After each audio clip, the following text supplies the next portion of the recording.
Okay, Press the participants when we get a chance to fill up. one Stephen. second. Got it.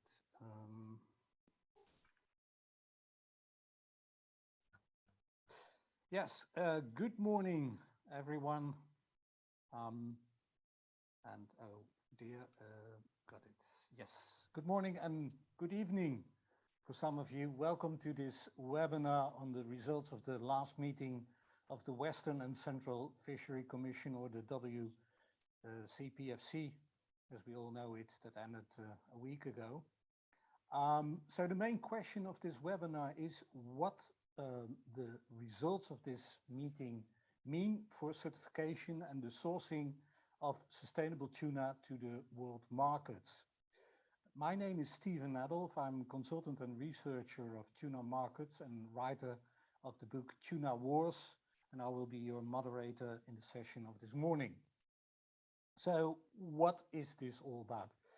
WCPFC is the most important global sourcing area for tuna, and the management of these stocks is crucial for sourcing a sustainable product to the Western markets. The biggest tuna markets like the European Union, the United States. To put it simple, if the WCPFC is not able to manage the stocks with harvest strategies, sustainable sourcing will become a lot harder for the market and retail, and we all lose years of sustainable development in the markets. This webinar is about the outcomes of the 2021 WCPFC meeting, the consequences it has, and the next steps for retail and trade to ensure their sourcing of sustainable tuna. Why many people find this so important? Well, the Western and Central Pacific Ocean is not only the most important sourcing area for tuna worldwide, but also in particular for sustainable tuna. In the last decade, ever since the first skipjack certification, the P&A countries and their Pacifical tuna, it became a very important development area for sustainable tuna, notably through a fast developing amount of MSC certified tuna. Despite the growing pressure of the fisheries on the stocks, the tuna stocks are still in the green. No overfishing is taking place or stocks being classified as overfished, but the management tools, in particular harvest strategies, to guarantee a sustainable future are still to be decided on. And the run on tuna in the Western and Central Pacific is only getting more intensified. That can cause a fundamental problem in the near future, because the MSC will be put on hold if harvest strategies are not in place before the deadline that was defined by the WCPFC. In that case, trade and retail in the chain will lose its most important reference for sustainable tuna in the Western and Central Pacific, with consequences for the market of sustainable tuna that are hard to foresee. The WCPFC meeting this year once more was difficult because of COVID. Nonetheless, they had the online meetings, which is a good thing, of course. But what was decided on the management of tuna stocks through harvest strategies, and how will this affect the sourcing of sustainable tuna and the ongoing of building a sustainable sourcing policy for the chain of market and retail in the near future? Today, we have three speakers to explain the situation we are in and their view on what is there to happen in the coming years in the Western and Central Pacific to avoid the possible problems of sustainable sourcing that are at stake. Fuse Glenn Holmes will explain what was decided at the WCPFC meeting. Camille Derricks of the MSC gives us an insight of the impact of the meeting on the MSC certification. And finally, Tom Pickerell of the Global Tuna Alliance will give a reaction of the markets and how to look forward to next year. We welcome questions in the chat box down below your screen of the attendees of this webinar to be answered by the panel members at the end of the session. Please mute your mics to not interfere the emission. And for your information, this session is recorded for the sole purpose to make it available to other stakeholders in other time zones who cannot attend but like to see it. Okay, Glenn. Glenn Holmes. Yes, still not on my screen, but I hope that will be the case. Okay, to have a short introduction, Glenn is an officer of the Pew's International Fisheries Program, where he leads engagement in 3 of the world's 5 tuna regional fishery management organizations, so-called RFMOs, in the Indian Ocean Tuna Commission, in the Western and Central Pacific Fishery Commission, and in the Convention for the Conservation of Southern Bluefin Tuna. Glenn, recently you wrote a blog on the Pew site titled $1 Billion Tuna Fishery Needs Better Management in Western and Central Pacific. So that more or less coincides with what we are talking about today. Today you will give a quick inside story on what happened at the last WCPFC meeting when it comes to that management. Can you briefly explain how the last WCPFC meeting went along? And it was, the outcomes were a bit of a mixed bag, as we all could have read. That was really the case. Yes, hello everybody. And in true Zoom fashion, I'm having technical problems with the slideshow. Can you tell me what you guys can see, please? I see your introduction slide, number 1. You just need full screen, Glenn. Okay, yeah, that's the bit that's not working. So just bear with me for a moment. I'm going to try this again. I'll stop sharing briefly. This is Glenn, by the way.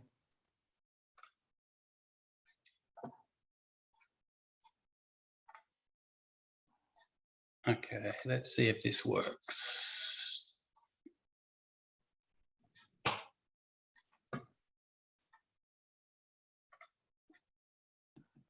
Well, okay, this doesn't seem to want to work.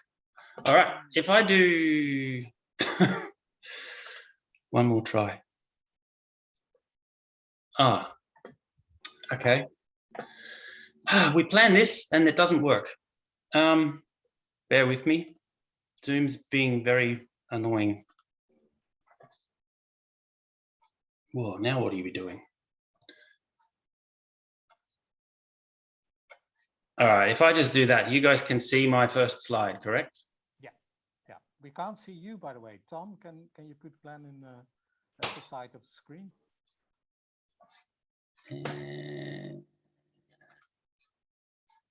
Yes. Okay, are we up? At last. Fantastic. All right, so what happened? WCPFC. And this isn't going to work properly either, is it? Okay, all the animation's not going to work. Oh dear, this is just a disaster. Okay, I apologize for all the text on the screen. There was supposed to be animation that made it more readable. But I'll go over exactly what happened by the numbers.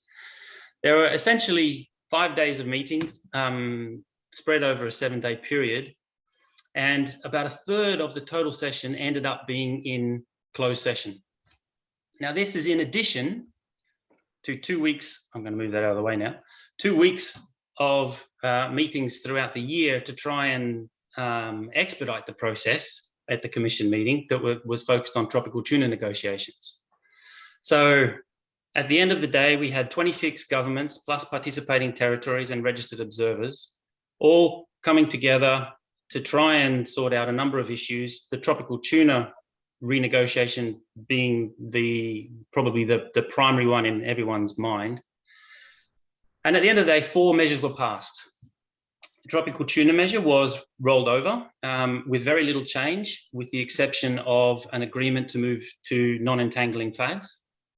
The compliance monitoring scheme was also rolled over, although one minor change is that next year there will be no compliance monitoring review. That will free up some space to do some other negotiations, and then there will be a 2-year review the following year. There was also an increase in the total catch of Pacific bluefin was allowed, and a revised rebuilding plan. There were also 3 issues were advanced, one being a science management dialogue process to meet next year to discuss harvest strategy development. There is an updated indicative work plan for the development of those harvest strategies. And there is now a requirement for transshipping observer reports to be submitted to the WCPFC Secretariat. I'm sure many of you on this call are thinking they don't go to the Secretariat now, and no, at the moment they don't, but as of next year, they will be. There were also 6 key initiatives that did not. I'm managing to get some background noise here. Could everyone please mute their microphones? There were 6 key initiatives that did not get up. One of them was a modification to longline gear to reduce shark mortality. This would have been a critical improvement, particularly for oceanic white-tip sharks. And I'm hoping that this proposal comes back again next year when there's more time to discuss it. There was a proposal put forward to cross-list IUU vessels, which would have effectively banned a vessel if it was already listed as an IUU vessel in another RFMO. That failed to get up. There was also a proposal to improve work conditions on fishing crews, for fishing crews. And this is an issue that's global, and it's not unique to the WCPFC by any measure, but it still didn't get up in the WCPFC. There was an initiative to limit the mortality on South Pacific albacore, primarily pushed by the South Pacific islands that are heavily reliant on albacore, and they're very concerned about the downward trajectory of that stock. The adoption of target reference points for yellowfin and big eye did not happen, although they were scheduled to happen. And the revision of a target reference points for skipjack and South Pacific albacore also were slated to happen this year and did not happen. Okay, so, well, this is, of course, a long list of things that were or were not decided, but mainly we focus today on the harvest strategies. You already mentioned them. Everybody was looking, okay, what is to be decided on, because it's, of course, the main tool for management of the stocks that is being discussed. So what was decided on exactly? So with respect to harvest strategies, there were some high points and some low points. So I'll start with the good news. The science management dialogue, as I mentioned, was agreed to happen, and it's scheduled to happen in August next year. And this has been a long time coming. This was first agreed 4 meetings ago. And essentially it came down to people couldn't agree on when it should happen, what time of year. Just to make it clear, what exactly is this science management dialogue? The science management dialogue is a meeting. So harvest strategies is a process that's put together from both the scientific side and a management policy side. And the science management dialogue is a formal meeting where all the parties come together, scientists, managers, and other stakeholders, and they all come and discuss how to develop the harvest strategies that would then be put into place. So this way, everybody has buy-in to the process. So it's an essential component to developing a harvest strategy. So and those harvest strategies, just to remember it again, it's central on why we are here today. Why is this tool so important? What makes it so central in the whole discussion?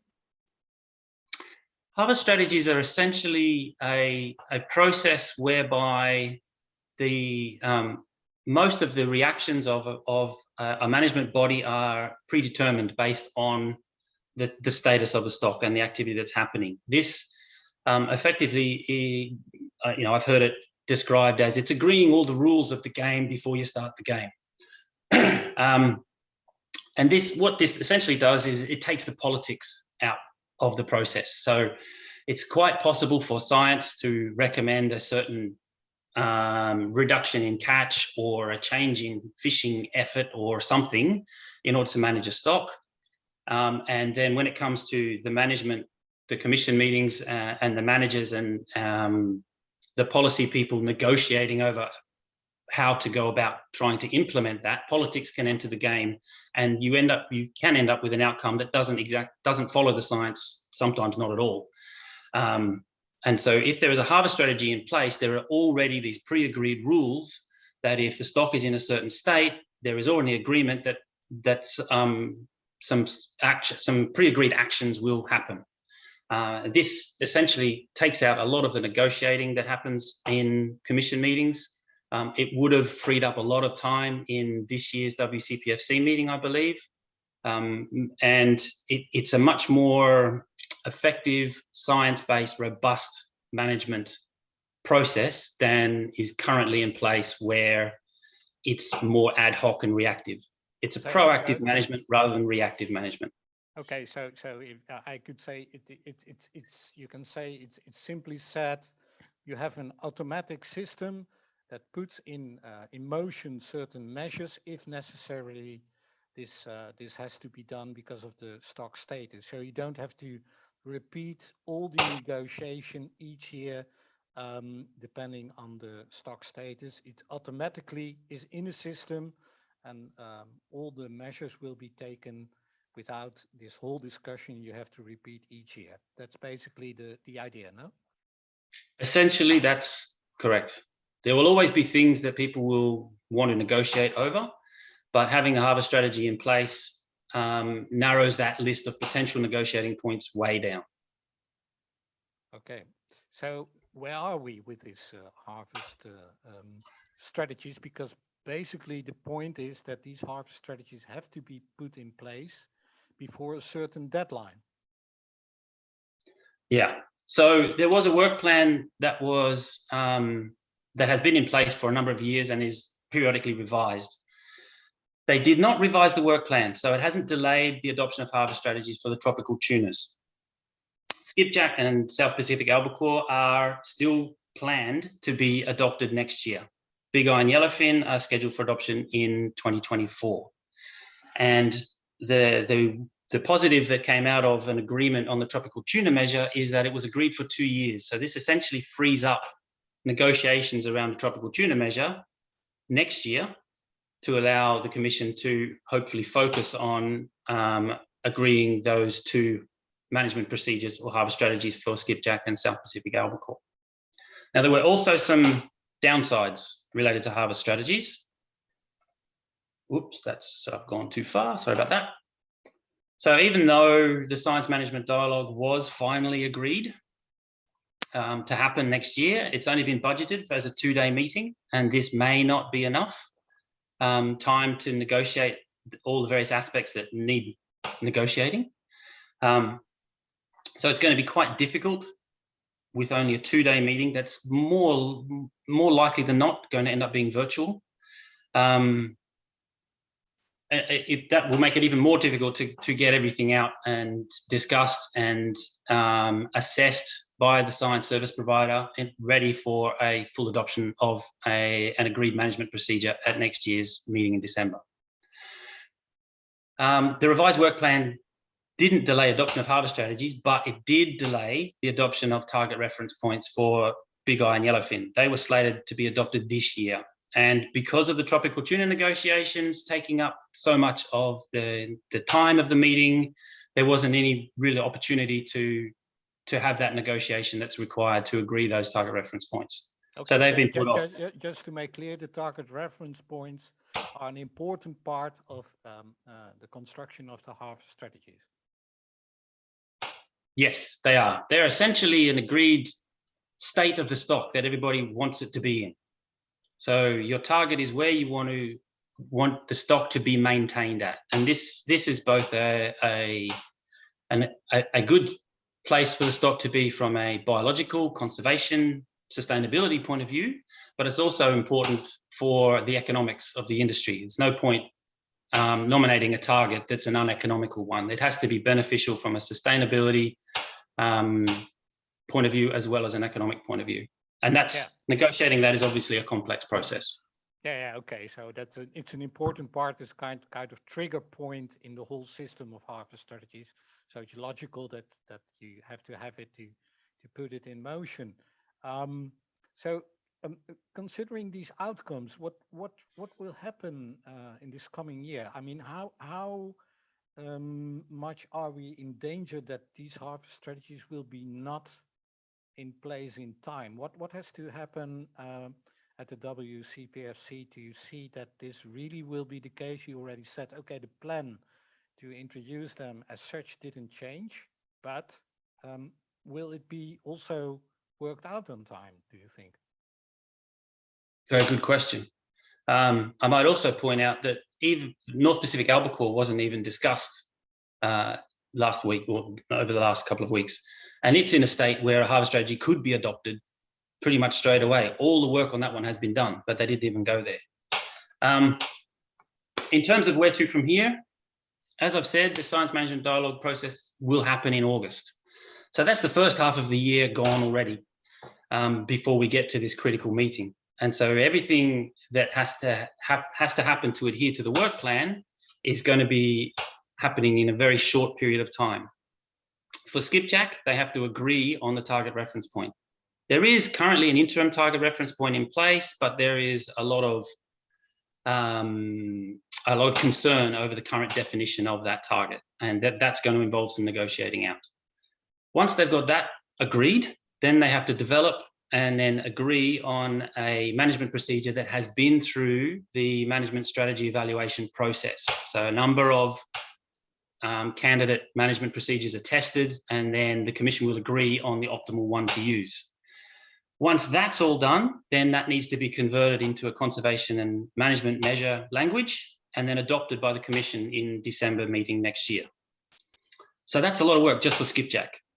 South Pacific albacore is essentially the same thing, only the target reference point is essentially agreed.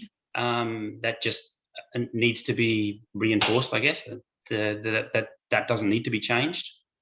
So that's twice as much work that needs to be done by December next year. And then also in the schedule, we've got that target reference points for big iron yellowfin need to be agreed. So as I said earlier, these are also highly contentious topics to negotiate out. So it's a really big question mark as to whether the commission can meet all of the deadlines that it set for itself in 2022, particularly when we consider that there is still a pretty good chance that travel will continue to be restricted and we will have a virtual meeting. And so not having face-to-face times, only having 4 hours of meeting time versus 8 hour meeting times in a day, all of these things add up to make it a very, very big ask for the commission to meet all of its deadlines. Okay, so just concluding, it's not completely impossible, but we might be seeing a slow motion train accident happening now if this will not be decided with all the problems next year. I don't know if I'd call it a slow motion train wreck. I think it's more likely to be trying to get to the finish line in first gear, and so only going at walking pace when you should be going at the speed of a Formula One racing car. And unfortunately, I'm not optimistic that all of those deadlines will be met. Okay, Glenn. Well, thank you very much. I think this has been a very clear and comprehensive statement, and also view on what was decided in the last meeting of the WCPFC. Not particularly a very optimistic picture when it comes to harvest strategies, and that means that we might have a problem next year. In particularly because of MSC. Our next speaker will try to explain what exactly will be the effects of the outcome of this meeting. Camille Derricks, he's Program Development Director of MSC, Now, MSC started in 2010 with the first certification of skipjack in the WCPFC. Since then, the label has been applied to a range of tuna fisheries. And that of the most, you can mention it, one of the most successful expansion of certification worldwide at the moment, at least of this volume, and also, yeah, very important as a sustainable sourcing for the European market and other important market in tuna fisheries. So MSC really depends on outcomes on harvest strategies. And if they are not in place, it might become a serious problem also with the existing MSC certification in place. Camille. Morning. Good morning. Running all over the world. We've been in Australia with Glenn and now in Finland with you. So to start with, the outcomes of the WCPFC, how does it affect the MSC? Well, before I go there, first, maybe is it possible to be on screen? I don't have slides, but I guess that you can see me speak. Yeah, we can see you speak. Tom? Okay, good. Right. So yeah, good morning, good afternoon, good evening, everyone. So what is the impact of the outcomes of the Western Central Pacific Fisheries Committee meeting on MSC certified fisheries and MSC? Maybe first to zoom out, the MSC standards, they do not just expect healthy stock status or low environmental impact by fisheries, but they are fundamentally also about sound management to ensure that stock status stays healthy and that environmental impacts of fishing remain acceptable. And harvest strategies, harvest control rules are absolutely crucial for that. These ensure ultimately that should stocks go down for whatever reason, catches are reduced to allow stocks to recover. So as Glenn said, this is very much a decision rule, a predetermined decision rule that takes a lot of the politics out and ensures that particular, say, reductions in catches or effort happen if certain thresholds are reached by those stocks. These are not fully in place in the Western Central Pacific, and that essentially implies there is still bigger risk that ad hoc decision-making may at some stage lead to overfishing. Now, stocks are healthy, and when stocks are healthy, usually there is time to develop and adopt these sorts of management decision rules. And the MSC program allows for that, and fisheries usually then get conditions to allow for such improvements to happen while they are certified.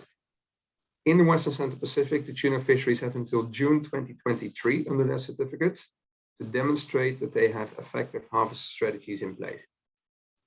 So if the Western Central Pacific Fisheries Committee agrees on the adoption of harvest strategies and harvest control rules embedded in them, it's very likely that the conditions would be closed by the third-party certifiers, and certification would be uninterrupted post-June 2023. If the Western Central Pacific Fisheries Committee, however, does not adopt these decision rules in time, the third-party certifiers would very likely conclude that the fisheries no longer meet the MSC standards because insufficient progress was delivered on management. So even if stocks are still okay in that point. The work plan that we've just heard about, in principle, aims to deliver the harvest strategies and harvest control rules in time, at least for skipjack and for South Pacific albacore. So in theory, can still meet those deadlines for those species.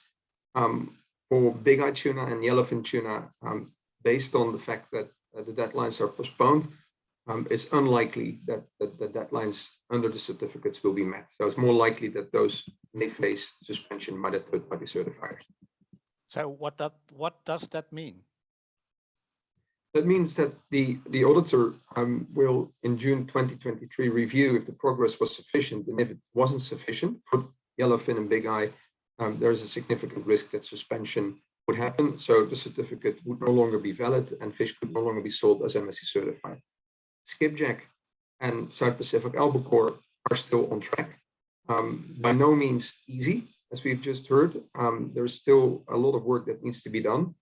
But we have good hope that those could be having the target reference points agreed and the harvest strategies, harvest control rules adopted after the August management and science meeting, and in December, the plenary meeting.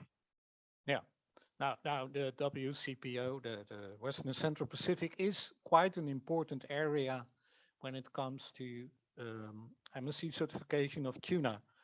This seriously means that all the certification that is now already in place would put on hold, and that new certification would be hanging on the decision of the harvest strategies will not be possible, basically.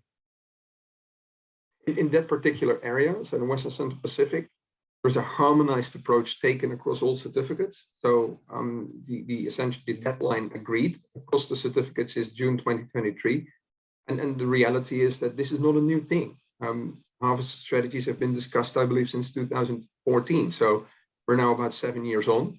It's about time that they get adopted. And I think for many of the species, the science is there. Ultimately, it's now about the political negotiations, reaching agreement on target reference points and adopting what's recommended by science, agreeing on what is a scientific basis collectively, and then starting to manage according to best practice approaches. I mean, harvest strategies and harvest control rules are fundamental management tools that are considered best practice in global fisheries management. The fish stock agreements of the UN refers to them.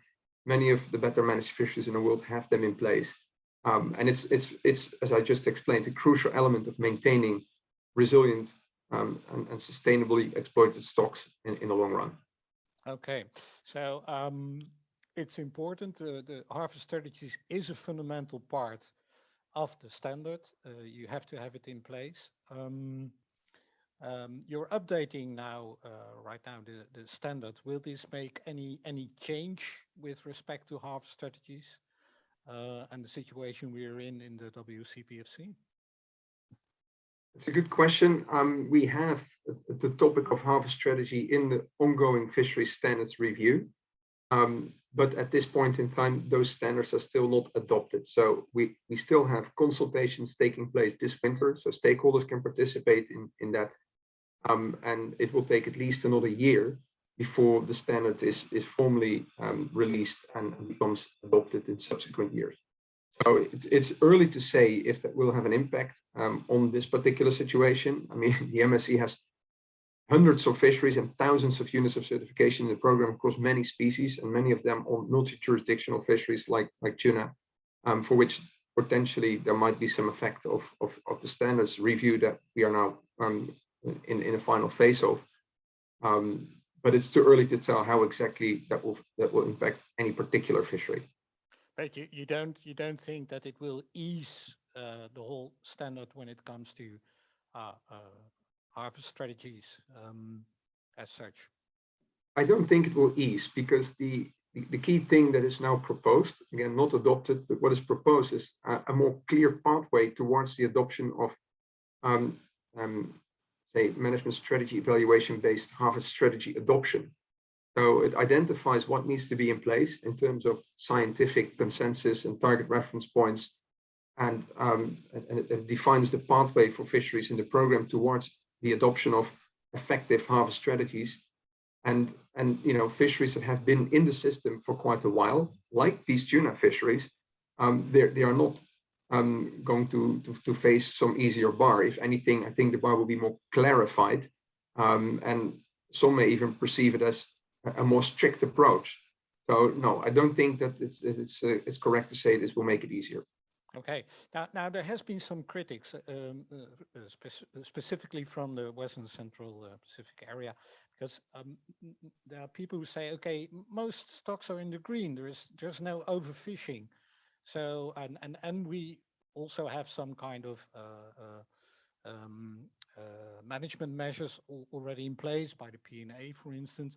But most are in the green. So why bother? What is the point to for MSC to put this on hold, the whole certification, just because of a management measure that it's not in place? The stocks are okay. Yeah, I think it's almost a question like, why should we bother about fisheries management? The reality is that if stocks are in a good shape, there's no guarantee that they will stay in a good shape in absence of having proper proactive management decision frameworks in place. We've seen, to just make an analogy, in the North Atlantic, 3 large pelagic stocks, herring, mackerel, and blue whiting, become subject to overfishing because the management system wasn't properly functioning. These all had healthy stock status, but they're all trending down now because the management system isn't functioning as it should. In the Indian Ocean, to be a bit closer to the tuna home, the yellowfin stocks have become subject to overfishing because management was taking decisions essentially too late, and it's become harder. So if anything, the time to act is now, before overfishing starts to happen. Yes, these stocks are still in a good shape, so build the framework to avoid that it will end up in a bad shape. You can, again, do a sort of a metaphor. It's like at the moment you're having a great time in the summer in a house without the roof, and you don't really need the roof because it's good weather. But on the horizon, you have thunderclouds, you have an increasing in capacity, you have China that has said within 5 years it wants to focus more on tuna. You have climate change that is going to potentially affect the distribution and abundance of fish stocks. It's better you start building the roof on the house now before it starts raining. Okay, that's a clear metaphor. Now, you already mentioned we've seen such a comparable situation in the Northeast Atlantic with herring, mackerel, and blue whiting. You had to suspend there the MSC certification because of comparable problems with harvest strategies and management not in place. Now, the WCPFC is the most important sourcing area for sustainable tuna for the market at the moment. What exactly for the market-wise, does it mean if MSC certification will be on hold? Is there any alternative for the market to look for in certification-wise, or how can they get a kind of reference if the tuna that they are buying is still sustainable? What is the situation if this falls away? I think what we've seen from other fisheries that got suspended is that it causes a real problem for the supply chain. To give some concrete examples, packaging material that has the MSC label on can no longer be used. So it sits in storage and takes space there, which costs money, and the packaging itself may be never used again. There are contract specifications that suppliers cannot meet. There are impacts on the ability of retailers to promote particular products because they don't want to promote unsustainable products. First-hand prices have been affected by fisheries that lost certification, so they get lower prices when they sell their fish.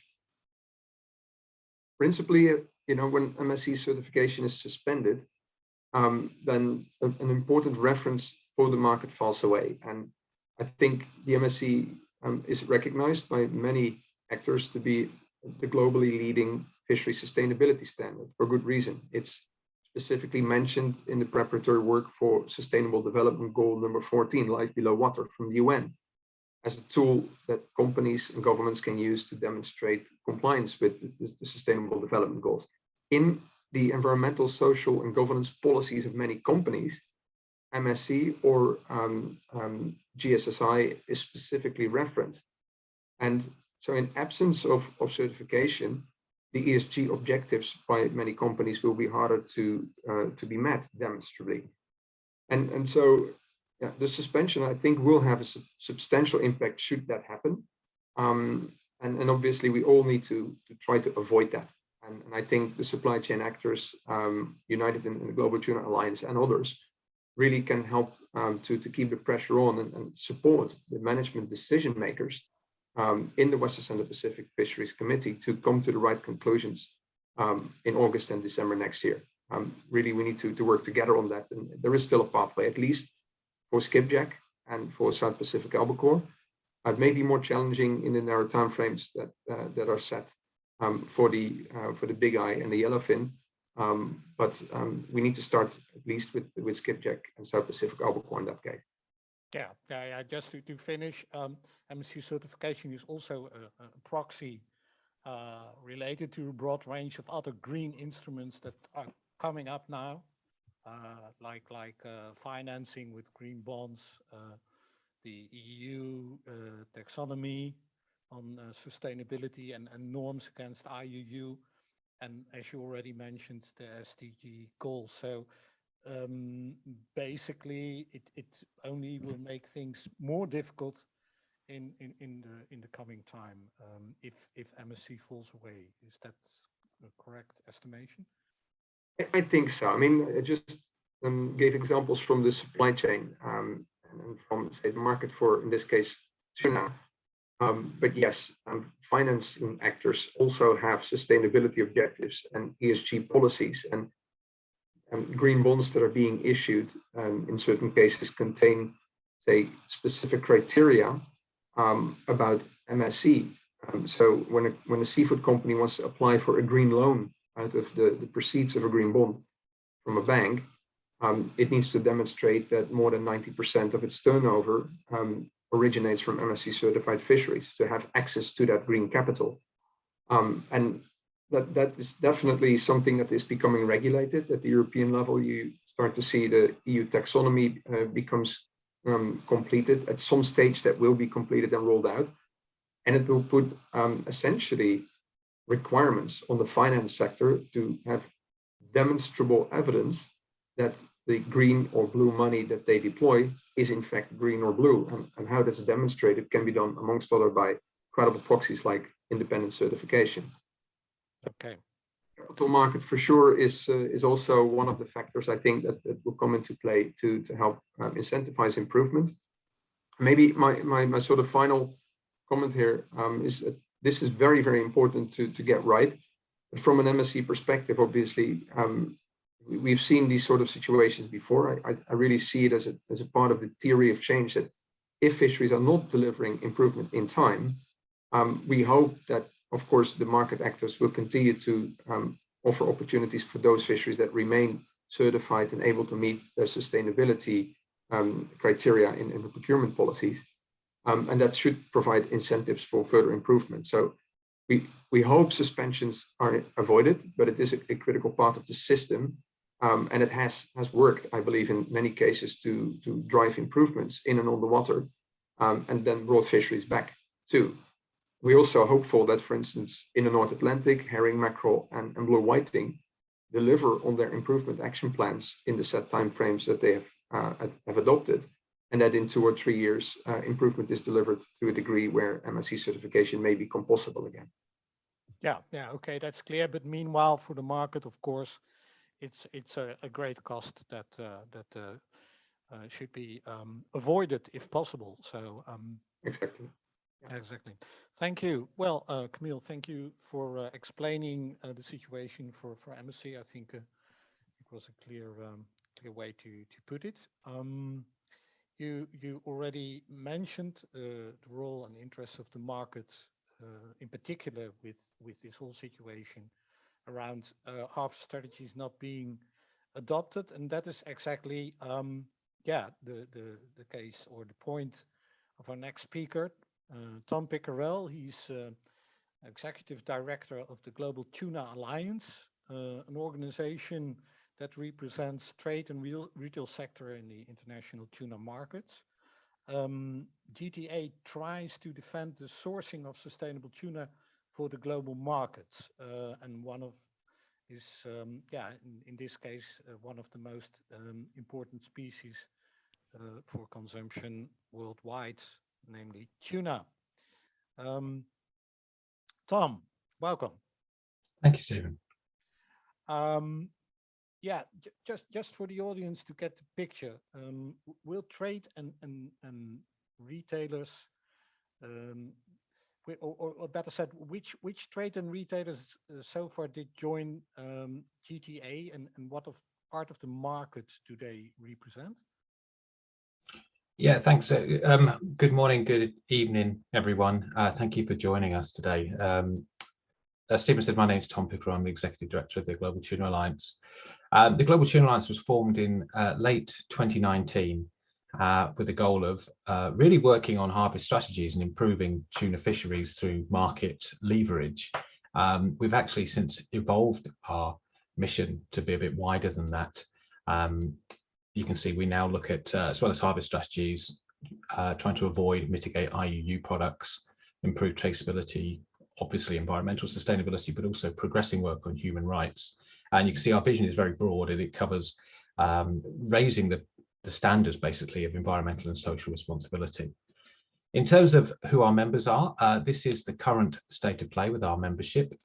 Obviously quite a focus in Northwest Europe. That's probably to do with a couple of things. Number one is the GTA was formed in the UK and then expanded into Northwest Europe almost immediately.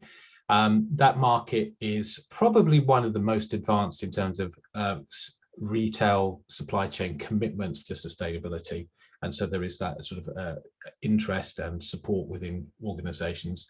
But recently we've expanded into other markets such as South Africa with Woolworths, North America with Culinary Collaborations, and the Snowfox Group. Pacifical from the West Central Pacific are members as well. So there's a couple of other people we're speaking to around the world as well at the minute, and we've just hired a director of outreach and engagement, which will help. COVID hasn't helped with the outreach, but this is who we are. We've done a survey of how much tuna goes through our partners, and we estimate it's about 1.27 million tons of tuna, which is about 20% of the global production of the big species, and that's worth about 1.3 billion US dollars. So quite a lot of commercial leverage, which we try to exert to improve performance. Yeah, as mentioned earlier, the Western and Central Pacific is the world's most important source of tuna in terms of volume and value.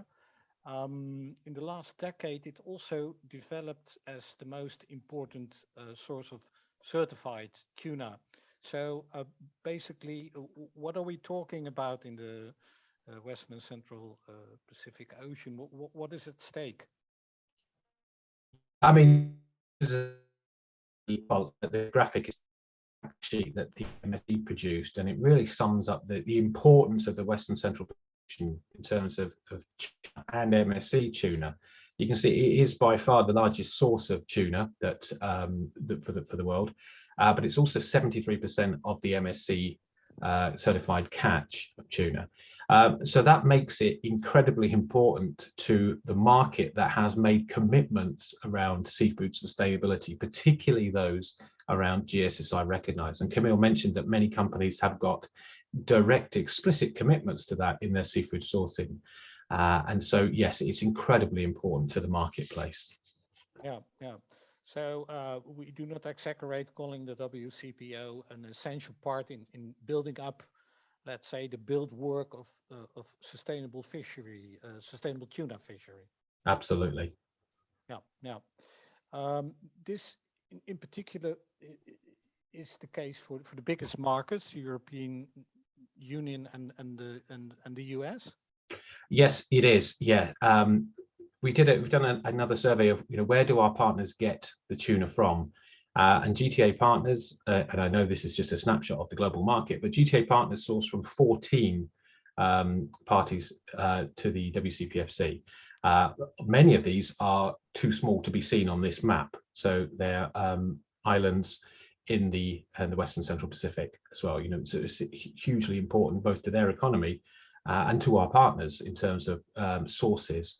I've put the EU flag there because we do purchase from the EU, but it's unclear which specific countries that are fishing in the Western Central Pacific.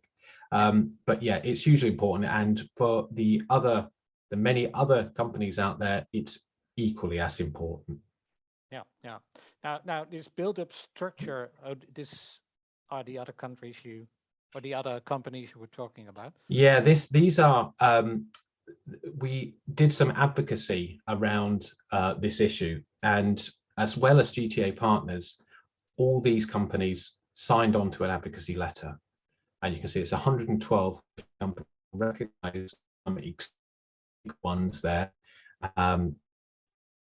this demonstrates the interest, the importance that these companies are putting on maintaining the certifications, but also ensuring that the fisheries, these valuable fisheries, both for the communities and for the market, are maintained at the current level of performance. So yeah. This is the purpose of this slide, is to demonstrate this is not just 30 GTA partners. This is a global interest from the market. Okay, you mentioned this advocacy letter. What kind of letter was it? Why was it sent? It was sent. It really asked for three things. It asked for target reference points to be developed for yellowfin and big eye. It asked for the management procedure work to be accelerated for albacore and skipjack, and it asked for a science manager dialogue meeting to be held in 2022. So 1 out of 3. But this was facilitated through the Global NGO Tuna Forum, which is an organization of NGOs who work on tuna, who come together voluntarily. It's not a formal structure, but who want to work together on tuna and make sure that the messaging and the asks are, where possible, are aligned. So we all aligned around that, and you can see many of the NGOs asked their market partners if they were interested in signing this. Did this concern them? And this is the result. Yeah. So basically, it's on the points that Glenn already absolutely very much aligned. Yeah, pure part, sorry, MSC part of the forum. So we're all speaking the same language here. Okay. Now this built-up structure of certified sustainable sourcing is at stake when the WCPFC is not able to meet the deadline for these management measures, in particular harvest strategies. What is your conclusion on the results of this last WCPFC meeting in relation, with GTA and the situation you're in? I mean, Glenn covered the outcomes absolutely brilliantly. So the outcomes, they are what came out. But what are my reactions? What are the reactions from the marketplace? So a couple of personal observations. The first one was there was a real lack of urgency. And it was a feeling of, because the stocks of tuna are all in the green, no overfishing, not overfished, there was no urgency. That was the feeling. And so that was quite surprising, because as Camille said, this is the time to do this. When the stocks are in a good shape, as they are undoubtedly in the Western Southern Pacific, now's the time to put these measures in place. The second one, this has been said to me several times. The market needs us more than we need the market. And it was almost that, I put hubris down there because I couldn't think of a better word. That was very surprising. Do people really think that? Do they think that this is unnecessary because people will buy from them whatever? I don't for a minute suggest that this is a uniform or a universal view, but that has been said to me. And the third point, my observation was, we engaged with the delegations.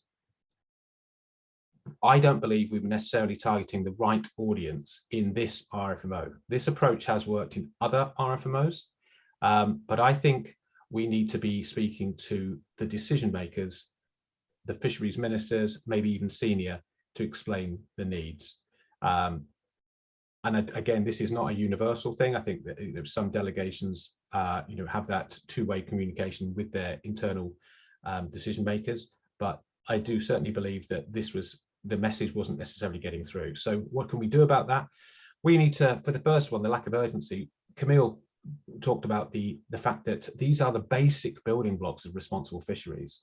You need to have them, whether you like the MSC or not, whether you think certification is good or bad. You've got to have harvest strategies. If you've got great healthy fisheries, get harvest strategies to maintain them. Secondly, we've got to really better explain the market impact of MSC certification loss. So what will the consequences be? And I don't just mean the consequences for one business to say, right, well, we can't buy, but the costs of the communities. So that's something that we need to look at and actually be able to provide some evidence and facts of the real importance of this. And then finally, we need to refocus the advocacy. And next year going forward, that's got to be a focus of ours, is actually speak to the politicians, because this is a political issue. Yeah. Okay, partly you already mentioned, but basically is what do you ask as markets and retail for the WCPFC to do next year? Yeah, well, this is what we asked this year. You can see we mentioned this. Essentially, the overarching ask is accelerate action on comprehensive harvest strategies, and you can see the 3 steps on the right there. So going forward, we've still got to adopt target reference points for big eye yellowfin. We've got to progress and finalise the issues for skipjack and albacore, and we've had the Science Manager Dialogue Group. So it's really just focusing on the top 2. First things first is targeting the Science Manager Dialogue. We are stakeholders, as are everyone else on this call. We need to have this, we need to be ready and prepared to present our asks plus the enhanced evidence base at that meeting in the first, but I mean, advocacy has to start basically in the new year. Okay, so that's a New Year's wish, so to say. So now, we already mentioned it. One of the critics is what is the need for urgent management measures if most of the tuna stocks are in the green zone? That is, of course, also a question with a lot of people in the market and retail. Let alone they're not only in the green zone, let alone being overfished. So what's the basic need to meet these deadlines for harvest strategy? Yes. This is a well-used graphic and one that the WCPFC should be proud of. You can see the status there, and this is about whether the status of the stock. So is it overfished or is overfishing occurring? There is an assumption that this is, or maybe an assumption that this is all that matters to the market. It's not. That may have been the case 15 years ago when people were sort of emerging into the sustainability world. But you would struggle to find a seafood sourcing requirement of a retailer or a supplier or a wholesaler that says, we won't buy fish that's overfished or overfishing is occurring. Because sustainability is way beyond this. It's about the impact on the ecosystem, it's about the management measures, and beyond, you know, and I'm just focusing on the environmental, there's also the social elements, the community aspects. So that's not good enough for the market. It's a great position to be in, but we want management measures that are robust and are in place. And I've totally stolen Camille's analogy. This is a house with no roof. When the sun is shining, everything's brilliant, but when it starts to rain, you're in trouble. And Camille, you know, highlighted the growing demand for fish in the region, mentioned China specifically. There's climate change shifts there. You've got to have these management strategies in place to have the resilience there. So that's what the market is looking for, Stephen. Okay, that's clear. We keep an eye on this roof on the house metaphor. Seems to be very fashionable. Now, you've seen in particular that a comparable situation in the northeastern Atlantic. We already mentioned it with Camille, with herring, mackerel, and whiting. There too, MSC was suspended because of the harvest strategies that were not in place on time in the RFMO. And yeah, that caused, could you give an impression what kind of situation it puts the markets into when it comes to their sustainable sourcing? Yeah, certainly. I mean, in the Northeast Atlantic has been raised a couple of times. It's a really good situation to show that there's been people said, you know, these fisheries are too big to fail. We're talking 2.5 million tons of pelagic fishery that lost all the MSC certifications for. And what happened was the market had to come together. It had a huge impact on them, on their selling of product, because there's been previous commitments made to selling GSSI recognized, and with these particular cases, obviously MSC certified. And an industry group has been formed called the North Atlantic Pelagic Advocacy Group, and it's had to set up a FIP for mackerel and herring and a marine trust improver program for blue whiting. And they've given them 3 years to do it because it is a political issue. There's no stock rebuilding that needs to happen. And the companies have made sourcing statements that say, if this doesn't happen, there will be consequences. And these range from, we will review our sourcing, to we will walk away from this, or we will only source from those coastal states in this instance who are actively championing sustainability. So there are some, you know, there are some direct consequences, Stephen. Yeah, and you also have an idea of what was lost in terms of investment within the chain on MSC certification, because I can imagine that was quite costly too. Yeah, I mean, just one cost. One cannery, it cost them £50,000 to change the print on the can to remove the MSC logo. So that's a direct cost to the cannery of £50,000, which in this climate is significant. Yeah, I can imagine, but I also can imagine that it takes away a bit the let's say the trust in certification as such. A lot of retail and market companies will say, okay, we have invested a lot of time and money in this certification in the last few years, and now finally we do have it, and it's not us that fail, but it's the RFMO that is not able to make things happen. Yeah, entirely. No one's pointing the fingers at the standard or even the fishermen. It is entirely a political issue. So it's the coastal states of the North East Atlantic Fisheries Commission who are the target of the asks, which in this case would be the same as the WCPFC. It's the various members of the various delegations to make the right decisions. Yeah. Okay, we want to avoid, of course, that the situation in the Atlantic will be becoming a kind of blueprint for tuna in the WCPFC. So what is in particular, to finish, the plan of action for GTA and the market stakeholders in the next year's WCPFC to get harvest strategies in place on time? So this is what we did last year. We did our GTA-led advocacy. We wrote to every delegate in the WCPFC and received one reply from New Zealand. Individual partners did their own advocacy. They wrote to the countries they source from, and they asked their suppliers in the region to advocate as well. There was also this collaborative letter, the 112 companies that signed on, including 17 of the top 20 global retailers, which is, that's something to be aware of. And finally, we had a round table where the GTA invited all the delegations for a 30-minute meeting. That's all, at a time that was convenient, well, as convenient as it can be really, for the Western Central Pacific region, to just hear from 5 of our partners about what they want.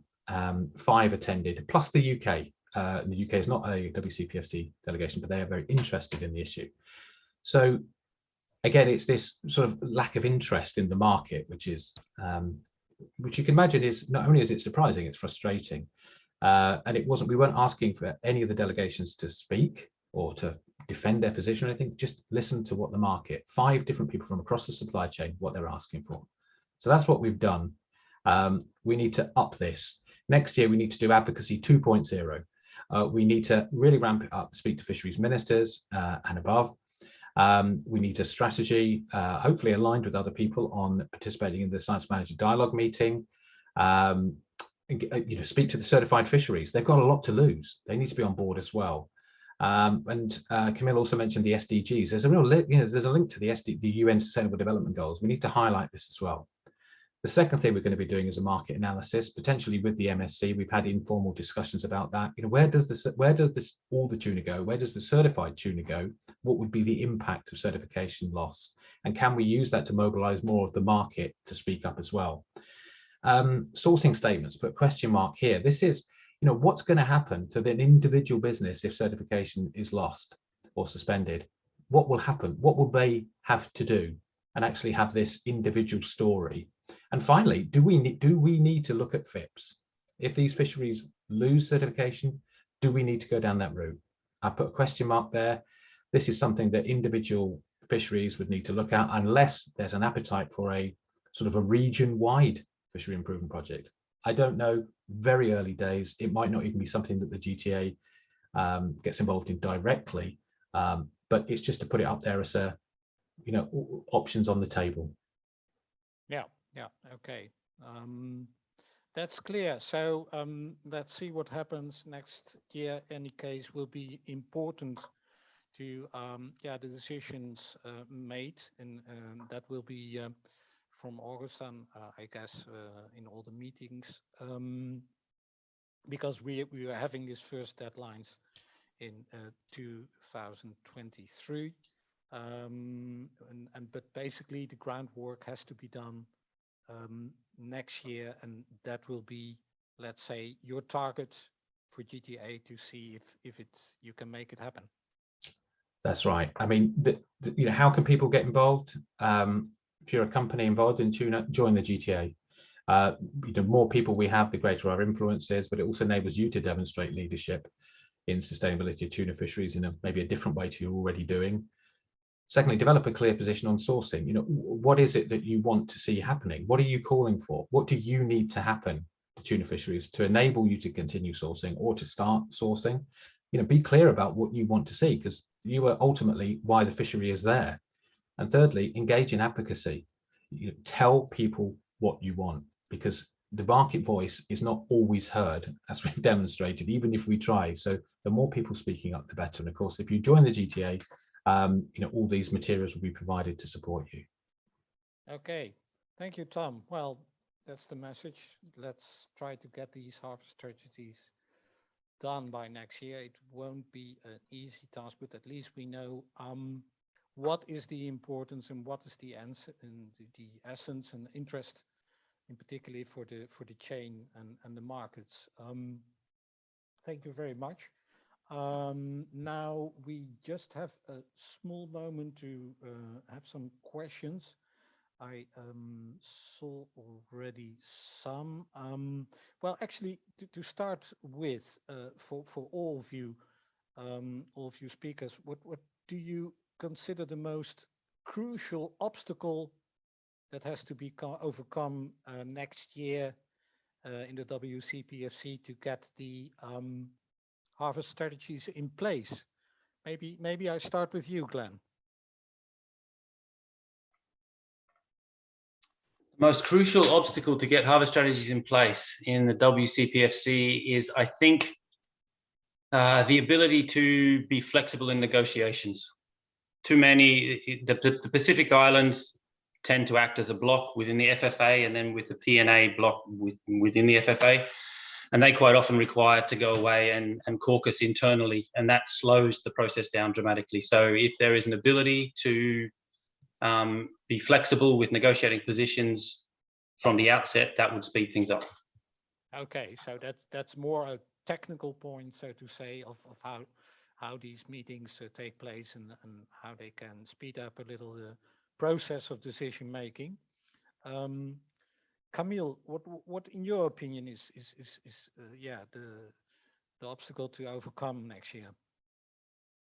Well, I echo very much what Glenn said. You know, entering the negotiations openly is key. So, I mean, the technical basis, I think, is there. The science is, in principle, very doable. It doesn't need to take a very long time either. But the agreement on the target reference points, that will sort of be the key reference used in the management strategy framework in the harvest strategy that will be adopted. I guess requires that flexibility in the negotiations, so solutions can be found by all the participating parties. Okay, yeah, but that's a bit boring. Don't you have another point to make? No, I don't.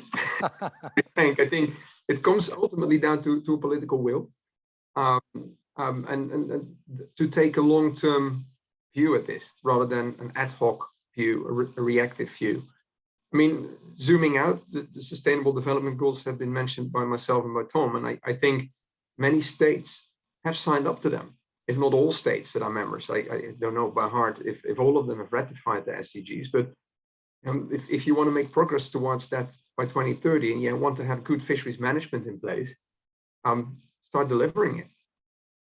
Yeah, it's a bit that matter of urgency or lack of urgency that Tom already mentioned that should be in place certainly next year. Okay, that's clear. Tom, do you have some main obstacle in your mind thinking of WCPFC decision making? I think it's just a normal. It's short-termism. People focused on you know, immediate national interests, when taking the bigger, more holistic picture will benefit everyone. So this is entirely a political issue, and it needs to be addressed by the people who are responsible and have a mandate to manage these fisheries in a responsible, sustainable manner. So just do your jobs. Everyone will be happy. The communities that depend on these fisheries will be happy. The market that is keen to buy from them are happy, and the consumers who are interested in sustainability and who make choices around this will be happy as well. So it's a win-win or a lose-lose. Yeah. Is that also the most important message, so to say, from the market to the WCPFC delegates? Yeah, I think it is. I mean, it's certainly the message we'll be taking forward. Yeah. Okay. Just to wrap it up, Camille. Now, of course, there has been a lot to do around MSC in the last year. Let's say, will this influence this whole situation in the WCPFC? Influence the longer term vision of MSC on the way the standards are working as a professional certification scheme? Let's say, what is the MSC message towards the RFMOs? Well, I think I said that harvest strategies, harvest control rules are the norm. It's best practice. It's used widely in fisheries management. It's not something that therefore will go away, and the MSC will continue to have it hardwired in the standards, and probably more explicitly so in the new version of the standards. So I think there's no fundamental change that I expect out of potential suspensions in the Western Central Pacific, should that happen. Of course, everyone wants to avoid that. We hope it can be avoided. But our standards will remain robust, and I don't think anyone benefits from easy exit ramps or diluted sustainability definitions. I think, if anything, seeing the impact of climate change accelerate, we need more resilience. We need more long-term thinking. And so our standards will continue to evolve with that, as the impacts of climate change are starting to affect fish populations. And as we have as a globally recognized, say, ISEAL compliance standard, every 5 years we will review what is the state of science, what is the state of best practice management, and we will codify it in our requirements. I don't think fundamentally this will change how the MSC will work. There are things that we, of course, want to see. We want to see the overarching production and consumption of seafood become more sustainable. Standards are one tool in our box, and we may start to develop additional tools to accelerate the impact our program is having. But fundamentally, standards and certification against a robust standard will continue to be our basic tool. Okay, well, we are looking forward to see these additional tools. Might be interesting to see what will be developed. I think that we wrapped up most of the questions already. Other questions were answered in the chat box.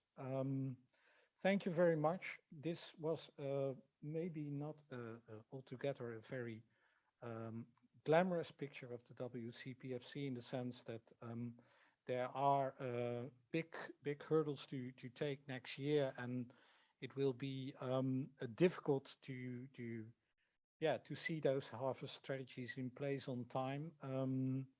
At least we have talked with several people who do their best to see that happen. But also it is a serious problem, which is not easily to avoid.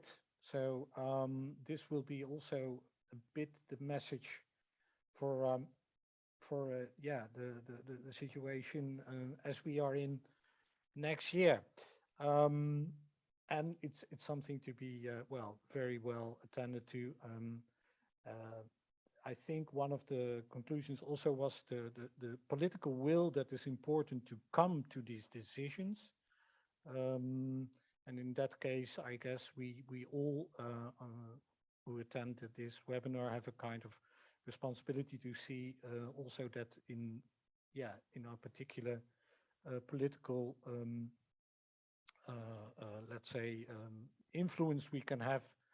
Let's try to see if we can move this forward and to really put more yeah, a sense of urgency in place. Thank you all for speaking at the webinar, and all our presenters, and as well as the organizations that made this possible, and of course all the attendees. Thank you for your participation.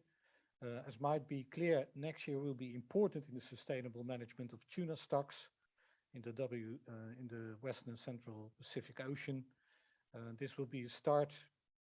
This webinar is a kind of start to keep you informed and hopefully engaged with what's happening in the WCPFC concerning the harvest strategies and everything that has to do with it. Have a good Christmas, and let's have a good 2022 for sustainable tuna. Thank you very much. Thank you for moderating, Stephen. My pleasure. Thanks.